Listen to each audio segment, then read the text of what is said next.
아버지 하나님이시여, 지난 밤에도 이 힐답에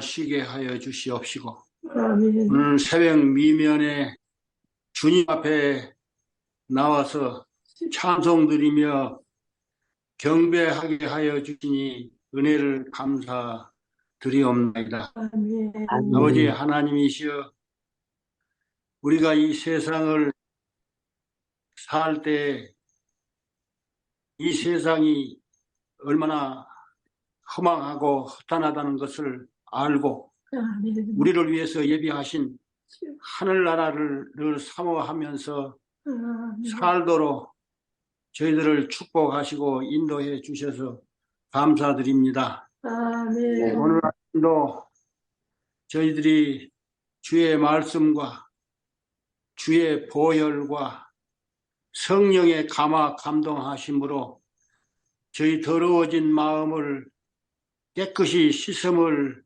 받고 아멘. 강한 마음으로 하늘나라를 위해서 준비하게 하여 주시니 은혜를 감사드립니다. 아멘. 말씀을 준비하신 종에게 축복하시고 아멘. 감화 감동하여 주시고 아멘. 하늘의 권능을 주셔서 아멘. 생명의 말씀으로 저희들의 심령을 일깨워 주시옵소서. 아멘. 저희 말씀으로 무장하고 아멘. 믿음으로 무장해서 아멘.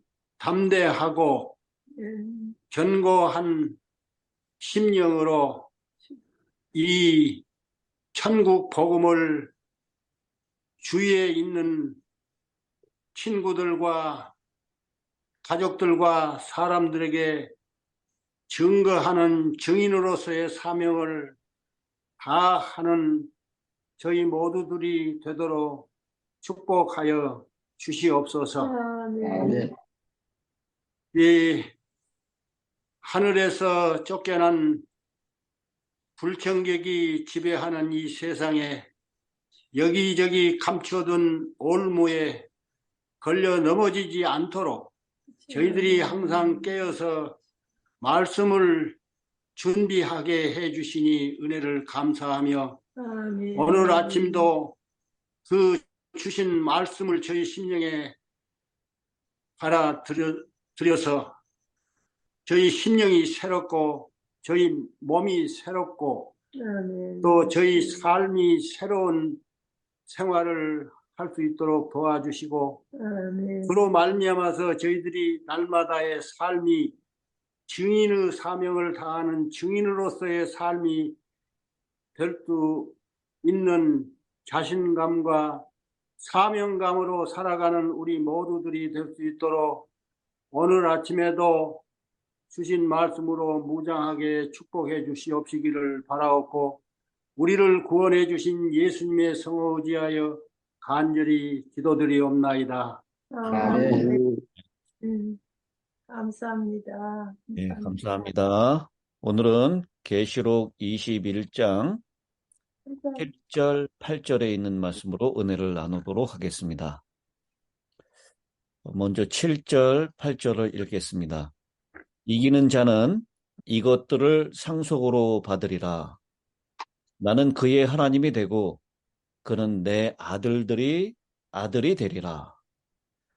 그러나 두려워하는 자들과 믿지 아니하는 자들과 흉악한 자들과 살인자들과 음행하는 자들과 점술가들과 우상 숭배자들과 거짓말하는 모든 자들은 불과 유황으로 타는 못에 던져지리니 이것이 둘째 사망이라. 이제 이기는 자는이라고 표현했는데요. 이 이기는 자는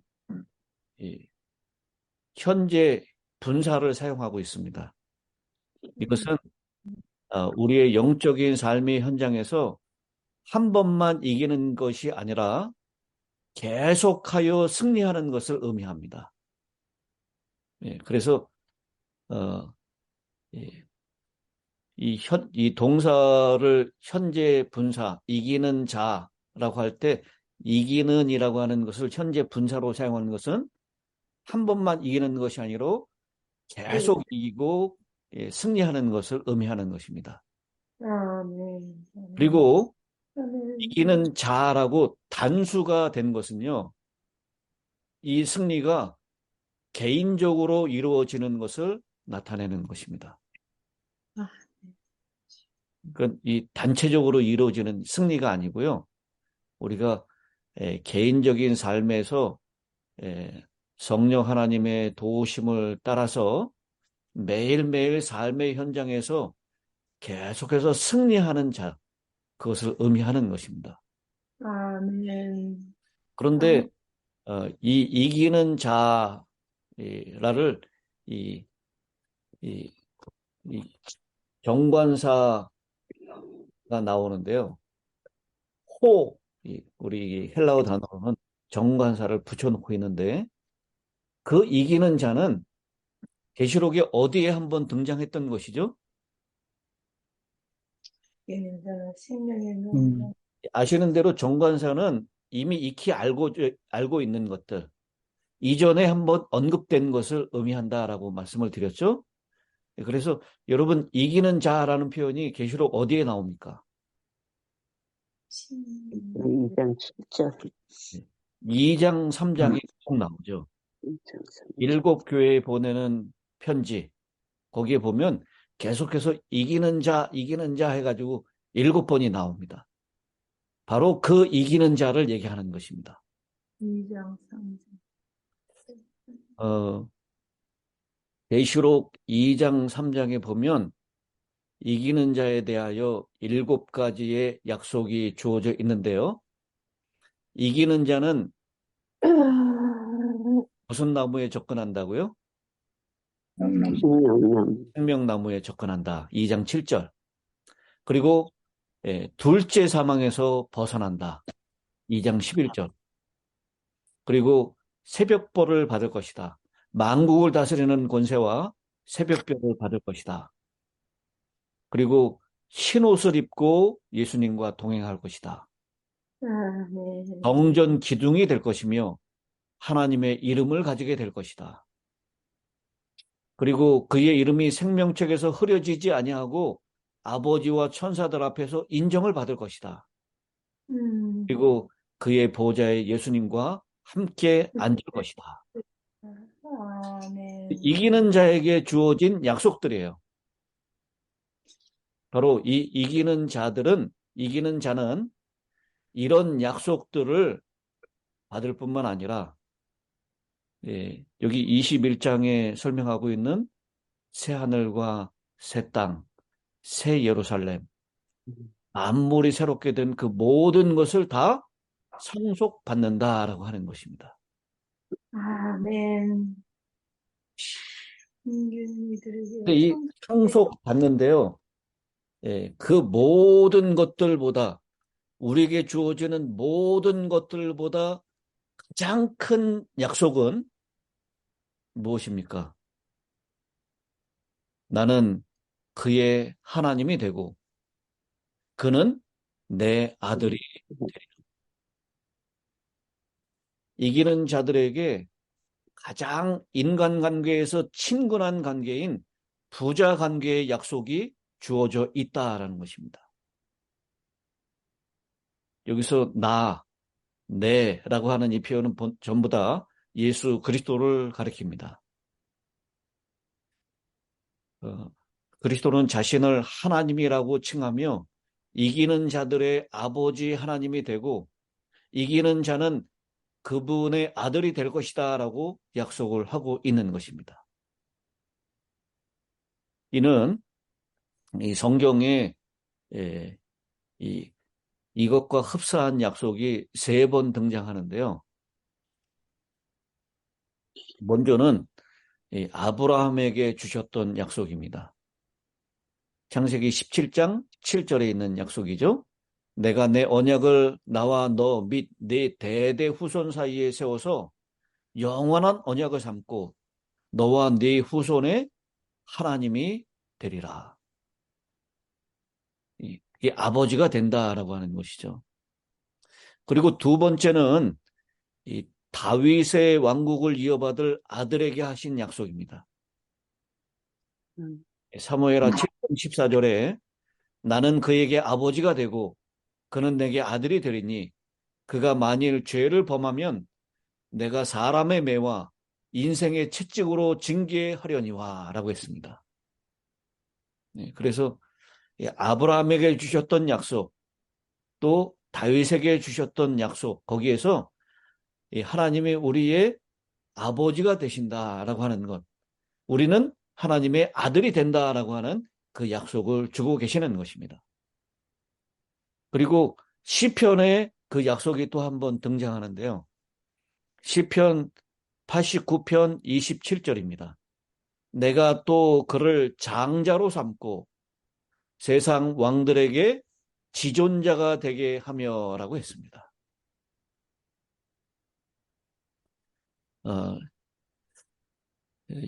이 이야기를 예수님께서 가르쳐 주신 그 주기도문에서도 언급을 하고 계시죠. 주기도문의 첫 번째 말씀이 무슨 말씀입니까? 하늘에 계신 우리 아버지, 하늘에 계신 우리 우리 아버지여 아버지, 라고 하죠. 이름을 거룩하게 하시옵소서. 이 하늘에 계신 이것은 우리와 초월되어 있는 굉장히 높은 곳에 계시는 멀리 계시는 하나님을 나타낸다면 우리 아버지라는 표현은 정말 우리와 가까이 계시고 우리의 모든 필요를 채우시고 우리를 인도하시고 보호하시는 그런 아주 친밀한 관계를 나타냅니다. 그래서 하늘에 계신 우리 아버지, 이 단어 가운데 하나님이 우리 아버지가 되고 우리는 하나님의 아들이 된다라고 하는 그 약속이 같이 포함되어 있다라고 저는 생각을 합니다. 예. 우리가 하나님의 아들이 된다는 것은 무엇을 물려받을 수 있는 자격이 된다는 것입니까? 세상 상속자가 된다는 것이죠. 그래서 21장 7절에 이기는 자는 이것들을 무엇으로 받는다고요?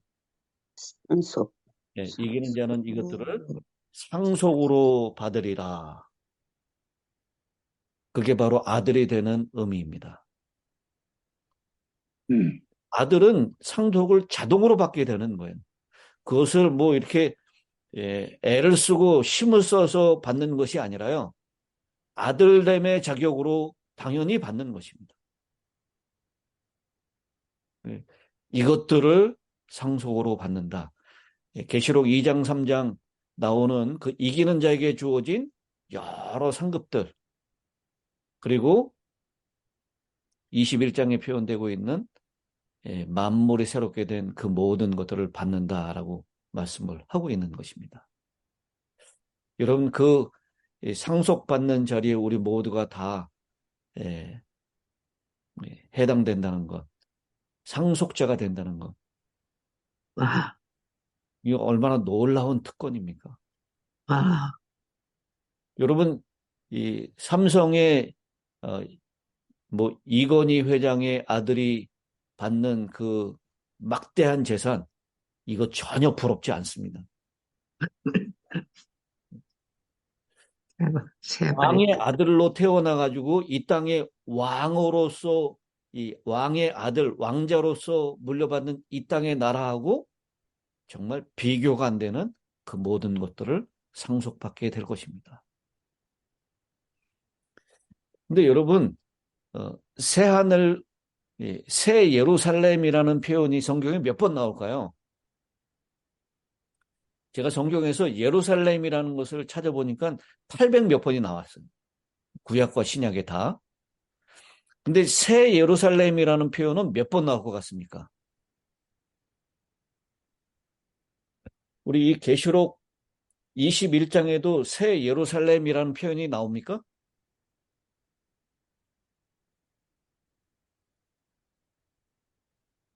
예, 21장 2절에. 네. 21장 2절에 나오죠. 또 내가 보매 거룩한 성 새 예루살렘이 하나님께로부터 하늘에서 내려오니 그랬어요. 이 21장 1절, 2절에 한번 나오고요. 또 계시록 3장 아까 그 일곱 교회에게 보내는 그 편지에서 빌라델비아 교회에게 보내는 이기는 자에게 주어진 약속이 나옵니다. 3장 12절 이기는 자는 내 하나님 성전의 기둥이 되게 하리니 그가 결코 다시 나가지 아니하리라. 내가 하나님의 이름과 하나님의 성 곧 하늘에서 내 아버지께로부터 내려오는 새 예루살렘의 이름과 나의 새 이름을 그의 위에 기록하리라. 여기 새 예루살렘이라고 하는 표현이 나옵니다. 그래서요, 성경 전체에서 새 예루살렘이라는 표현은 계시록에 딱 2번 나옵니다. 3장 12절, 21장 2절. 그 외에는 다른 데서 새 예루살렘이라는 표현이 나오지 않습니다. 물론 뭐 하늘에 있는 예루살렘, 거룩한 성 예루살렘, 뭐 이런 표현들은 성경에 나와 있습니다. 위에 있는 예루살렘이라는 표현. 그러나 새 예루살렘이라는 표현은 여기 딱 계시록에 2번 등장하는 것을 우리가 볼 수 있습니다.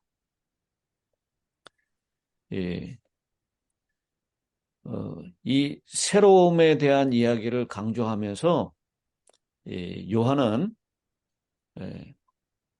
어떤 것이 존재하게 된다, 새로운 것이 존재한다 이것을 강조하지 않고요.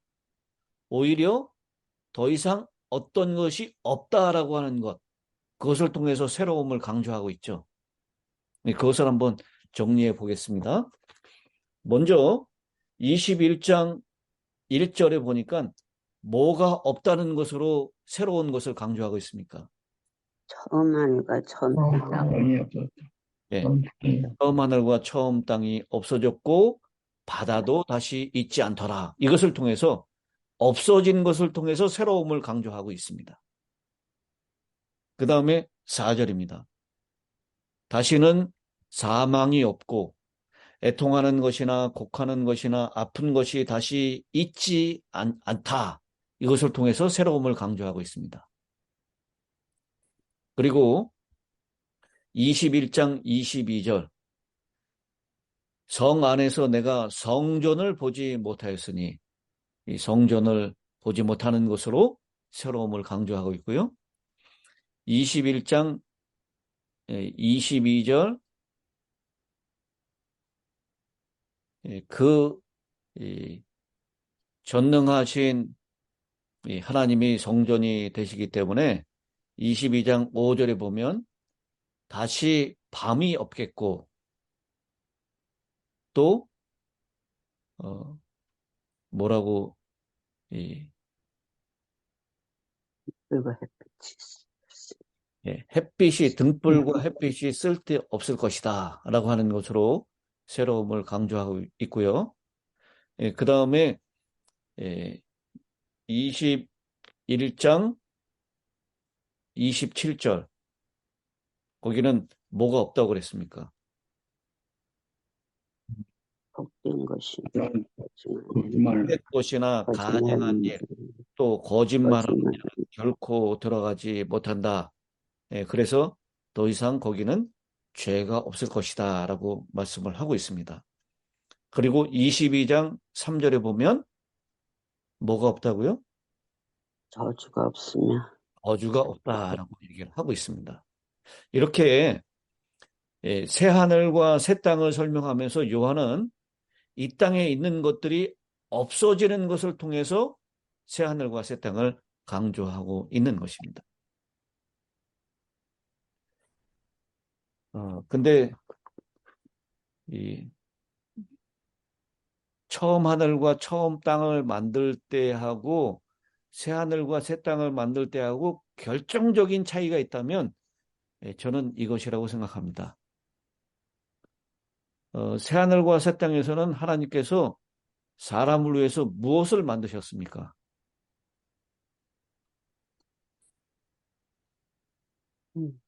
그렇습니다. 사람을 위해서 하나님께서 만드신 것이 가든이에요. 에덴 동산. 가든을 만드셨다면 이 새 하늘과 새 땅에서는 하나님께서 사람들을 위해서 무엇을 만드십니까?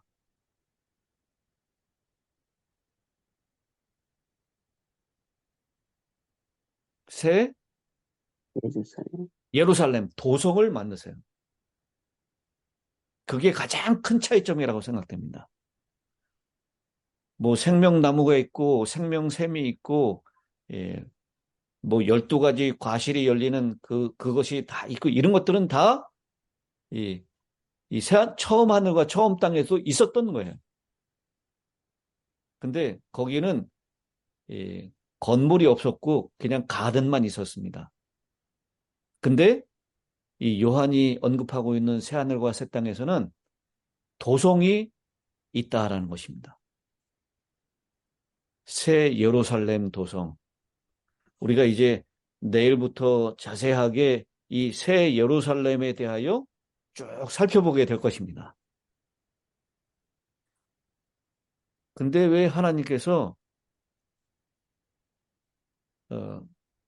새 하늘과 새 땅에서는 이 도성을 만들어 놓으셨을까요? 처음 하늘과 처음 땅에서는 그냥 건물 없이 가든만 있었는데. 왜냐하면 하나님의 백성이 쉼을 갈망하고 있기 때문입니다. 땅에서 핍박을 받은 여자가 어디로 도망가죠? 광야로 도망갔습니다. 이제는 구속받은 하나님의 백성이 최종적으로 사막과 바벨론의 불안정함에서 하나님 도성 안에 있는 안전함으로 옮겨지는 것을 갈망하고 있습니다. 그들은 도성 밖에 있었던 사람들이에요. 그러나 이제 도성 안에 있는 상황으로 옮겨지는 것입니다. 요한 당시의 도성은 인간적이고 사회적인 문명의 집단체였습니다. 고대인들은 그들의 백성을 그들이 살고 있는 그 나라의 수도와 동일시했습니다. 시티와 동일시했다는 것이죠. 그래서 왕들의 영광은 그들이 정복하고 건설한 도시들에 있었습니다. 한 도성은 왕의 나라의 영광을 나타내는 가장 훌륭한 상징이 되었던 것입니다. 그래서 이 요한 당시의 언어로 이 새 하늘과 새 땅에서는 새 예루살렘 도성이 마련되어지고 그 안에 안전하게 하나님의 백성들이 거할 수 있는 장소가 된다라는 것입니다. 근데 이것이 상징적인 것이 아니라요, 실제적인 것이고 우리 눈에 보이는 것처럼 우리가 거주할 수 있는 실제적인 장소가 된다라는 것이에요. 요한복음 14장 1절로 3절에 나오는 재림의 허락에 나오는 말씀이죠. 내가 아버지 집에 거할 것이 많도록 그 도성을 준비해서 그곳에 영원히 거하도록 그 도성을 하나님께서 친히 만들어 놓으신다라는 것입니다. 그래서 예루살렘을 이제는 새 예루살렘이라고 그렇게 부르는 것입니다. 그 새 예루살렘에 우리 모두가 이기는 자로서 다 들어가서 영원토록 하나님과 함께 하나님이 우리에게 허락하신 모든 것을 상속받고 행복을 누리며 기뻐하며 즐거워하며 영생하게 될 것입니다. 아멘. 그런데 8절에 있는 말씀이죠. 8절의 첫 이 단어가 무엇으로 시작합니까? 그러나라고 하는 단어로 시작합니다. 그러나 그 이기는 자는 도성 안으로 다 인도함을 받고 즐거움을 누리지만 그 안에 들어가지 못할 자들을 언급하고 있습니다. 8가지로 언급하고 있는데요. 두려워하는 자들, 믿지 아니하는 자들, 흉악한 자들, 살인자들, 음행하는 자들, 점순가들, 우상숭배자들, 거짓말하는 자들, 모든 자들은 불과 유황으로 타는 못에 던져지리니 이것이 둘째 사망이라. 여기 이기는 자들하고 완전히 대조적으로 사단의 삼위를 따랐던 자들은 하나님의 가족과 유업으로부터 배제되는 모습을 보여주고 있습니다. 먼저 두려워하는 자들입니다.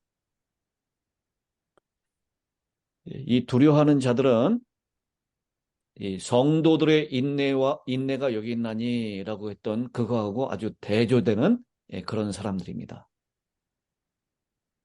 진정한 헌신이 결여된 사람들, 시련의 날에 불편함과 핍박을 피하기 위하여 하나님께 충성하는 대신에 그리스도를 부인하고 그들의 개인적인 안전과 안위를 선택한 사람들, 그 사람들이 바로 두려워하는 자들입니다.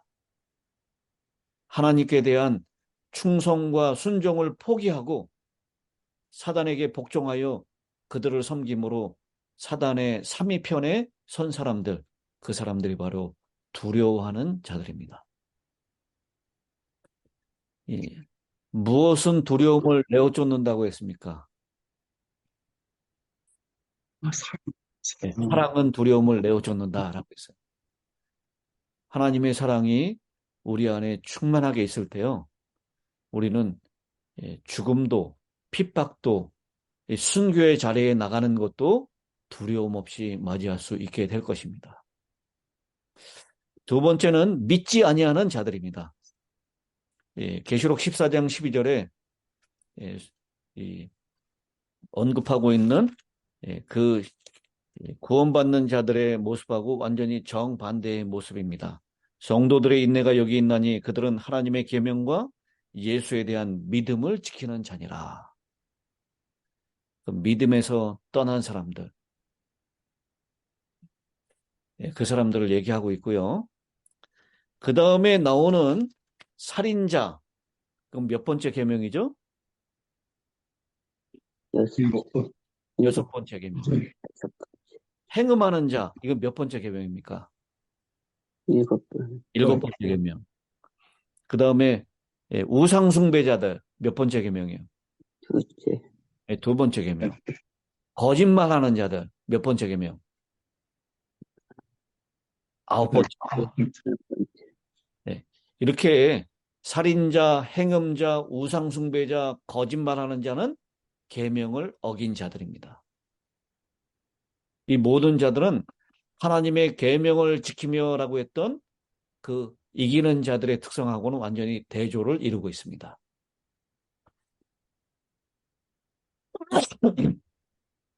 그 다음에 그 한 가지가 빠졌죠. 두려워하는 자들, 믿지 않는 자들, 흉악자들. 이 흉악자들은요, 이 아주 나쁜 냄새가 나는 사람들이라는 뜻을 가지고 있습니다.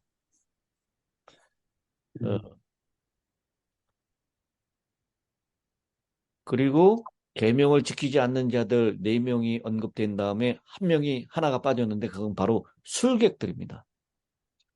이 술객들은 사탄과 특별한 관계를 맺고 있는 사람들입니다. 계시록 9장 20절로 21절에 6째 나팔 장면에서 이 악인들이 묘사되고 있는데요. 복술과 살인과 음행과 도둑질을 회개하지 않고 계속적으로 귀신을 섬기는 자들을 얘기합니다. 바로 이 복술, 술객들, 그 사람들을 얘기하는데요.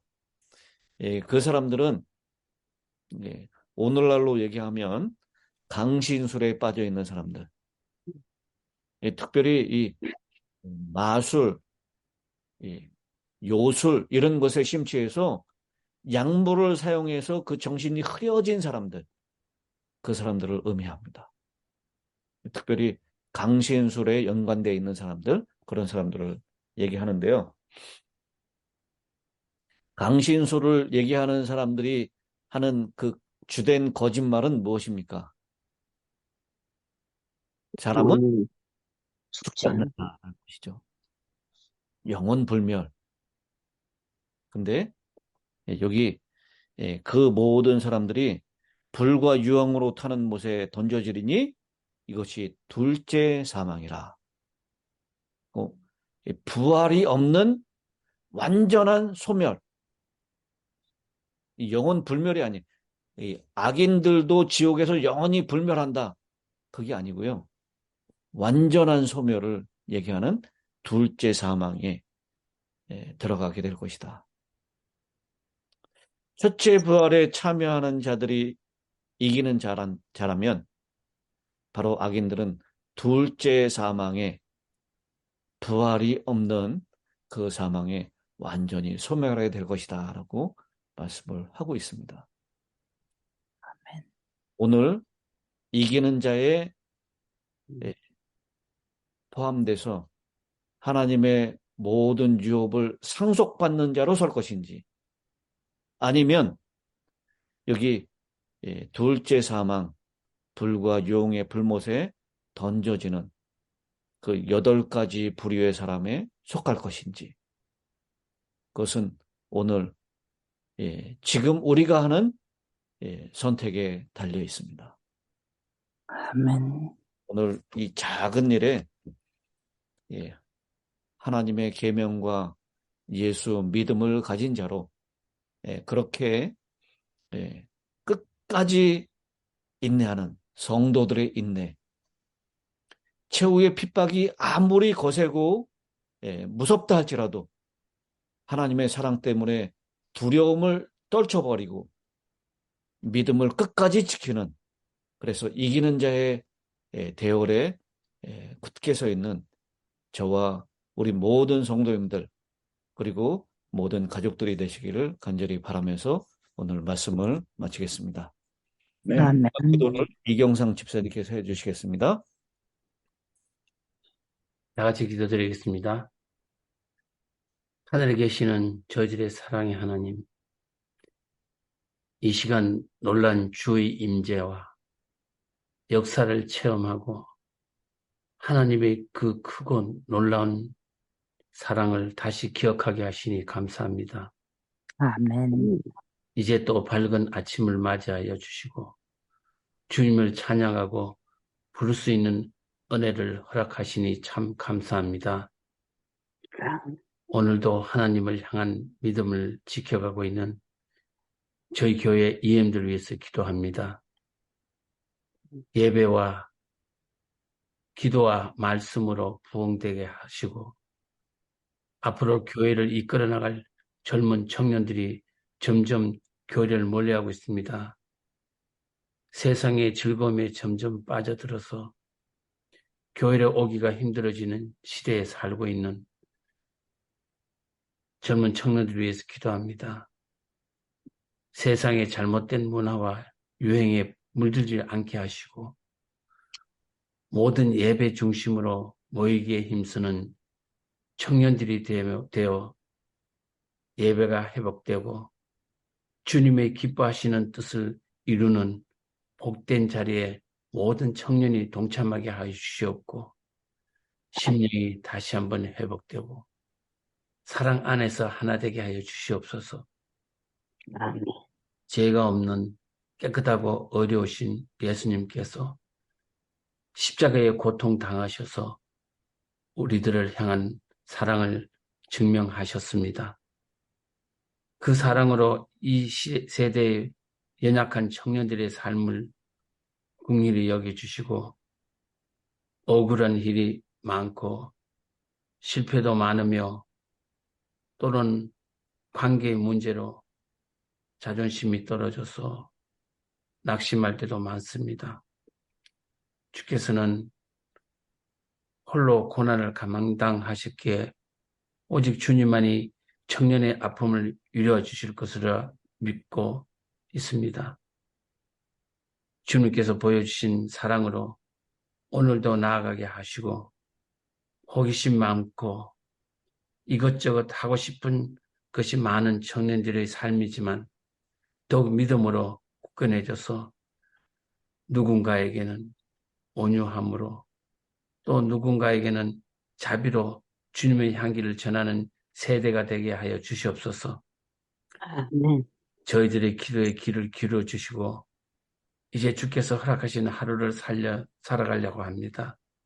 우리를 도우셔서 말씀대로 오늘 하루도 빛 가운데로 걸어가게 하시고 우리도 주님의 빛을 받아 세상을 따뜻하게 밝게 하는 도구가 되기를 원합니다. 우리에게 건강과 지혜를 주시고 세상에 부끄럽지 않게 하시고 우리의 불의한 행으로 주님의 영광 가르지 않도록 주님께서 지켜주셨고 구원자 되신 살아계신 예수님의 이름으로 기도드렸습니다. 아멘. 아멘.